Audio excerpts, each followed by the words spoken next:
बिस्मिल्लाहिर्रहमानिर्रहीम अस्सलामुअलैकुम। Welcome in देसी तड़का मास्टर। कैसे हैं आप लोग? आज मैं बहुत ही यूनिक और इंस्टेंट रेसिपी शेयर करने जा रही हूँ, लेकिन उससे पहले एक छोटी सी गुजारिश है कि अगर आपने मेरे चैनल को सब्सक्राइब नहीं किया तो सब्सक्राइब कर लीजिए और बेल आइकन को ज़रूर प्रेस कर लीजिएगा।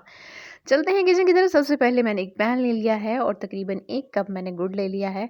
इसको मैंने कूट के थोड़ा सा पीसेस में कर लिया था डिवाइड, और आपने भी इस तरह ही कर लेना है। तकरीबन 1 घूंट पानी, सिर्फ 1 घूंट पानी, ज़्यादा पानी ना डालिएगा। ये इसकी सबसे पहली इंस्ट्रक्शन है कि इसमें पानी ज़्यादा नहीं जाएगा। और आपने फ्लेम कर लेना है ऑन, और मीडियम फ्लेम के ऊपर अपने इस गुड़ को, जिसके अंदर हमने पानी डाला है, इसको कर लेना है मेल्ट।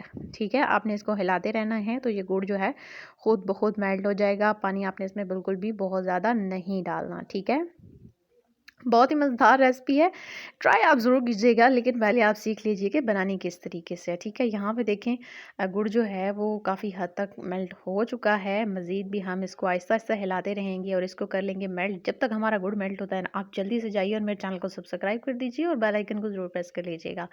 तो जनाब ये देखिए, यहाँ पे हमारा गुड़ जो है वो बहुत ही अच्छे तरीके से मेल्ट हो गया है, और मैंने फ्लेम को कर दिया यहाँ पे लो। ठीक है, और ये थोड़ी सी मैंने मूंगफली ली थी, और आप ज़्यादा भी ले सकते हैं। हम इसके अंदर मूंगफली डाल देंगे और इसको अच्छे तरीके से कर लेंगे मिक्स। कितनी मज़ेदार, कितनी आसान रेसिपी है, यकीन मानिए मज़ा आ जाता है बना के और खा के भी। अच्छा, इस स्टेज पे अगर आप इसके अंदर देसी घी डालना चाहें तो 1 चम्मच देसी घी आप इसके अंदर ऐड कर सकते हैं। मैं नहीं कर रही थी क्योंकि हम सबके गले बहुत ज़्यादा ख़राब हुए थे। और यहाँ पे मैंने डिश को थोड़ा सा ग्रीस किया था और सारा जो हमारा पतीसा है वो इसके अंदर निकाल लिया था। ये हमारा पीनट का पतीसा बन के तैयार हो गया है। उम्मीद है आपको वीडियो बहुत पसंद आई होगी। देखिए माशाल्लाह से कितनी अच्छी लुक आ रही है। ज़रूर ट्राई कीजिएगा, वीडियो को लाइक शेयर कमेंट कीजिएगा, चैनल को सब्सक्राइब कीजिएगा। अपना बहुत सारा ख्याल रखिएगा। अल्लाह निगहबान।